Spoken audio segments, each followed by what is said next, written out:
আমাদের প্রচার তো আমরা আছি সবসময়, এই মুহূর্তেই আমরা প্রচারের মধ্যে রয়েছি, প্রতিদিন আমরা প্রচারের মধ্যে রয়েছি। আমাদের রাজনীতিতে কোনো বিলাসিতা নেই।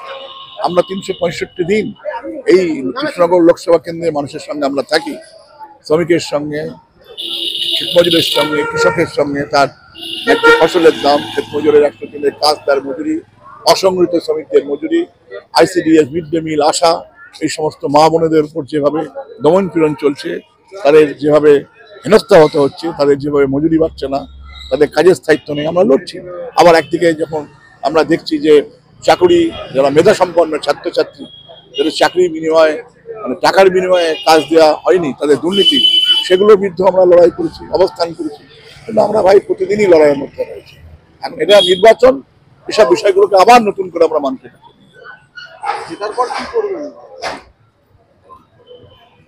জেতার পর যে কাজ আমাদের, সেটা হচ্ছে যে গোটা দেশে আপনারা জানেন এই সময়কালের মধ্যে দেখবেন, বিশেষ করে কোভিড পরবর্তীতে আমাদের দেশের অর্থনীতিটা কার্যত ভেঙে পড়েছে। 56 ইঞ্চি বুকের সাথে নরেন্দ্র মোদী যাই বলুন না কেন, আমাদের দেশের GDP রেট, আমাদের দেশের হচ্ছে মানুষের ক্রয় ক্ষমতা কমেছে, টাকার দাম বেড়েছে। আমাদের দেশে বহির্বাণিজ্য করবার ক্ষেত্রে আমাদের দেশে দেখবেন আমদানি বেশি হচ্ছে, কিন্তু আমাদের যে বিদেশে বাণিজ্য, সেই বাণিজ্য ক্ষেত্রে ঘাটতি ঘটছে।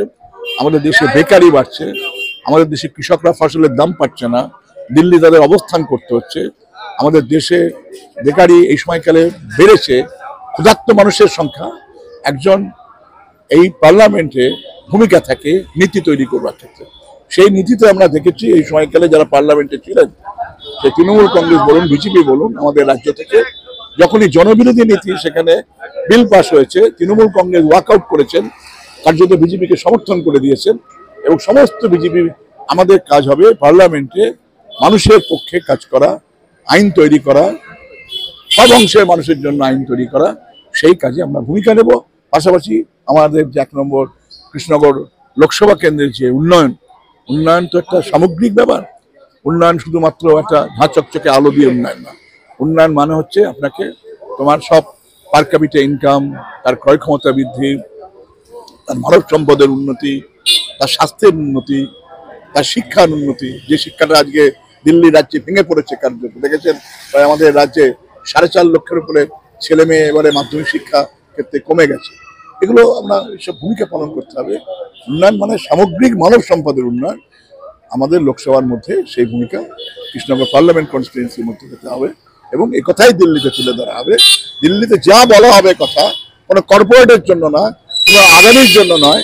যা আপনারা দেখেছেন, এই যে আপনারা জানেন যে ইলেকশন বন্ডের মধ্যে দিয়ে যারা টাকা নিয়েছে, সে তৃণমূল বলুন, বিজেপি বলুন, সর্বভারতীয় দল বিজেপি এবং আঞ্চলিক দল তৃণমূল কংগ্রেস, সবচেয়ে বেশি তারা হচ্ছে এই ইলেকশন বন্ডের টাকা নিয়েছে। তার মানে তারা পার্লামেন্টে যখন আইন তৈরি করে, ওই কর্পোরেটেরই স্বার্থ রক্ষা করে, গরিব মানুষের দিকে তাকায় না।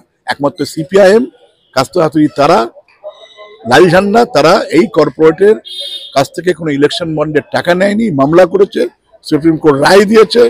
ইলেকশন কমিশনকে কালকের মধ্যে তা সাধারণ মানুষের কাছে প্রকাশ করতে হবে।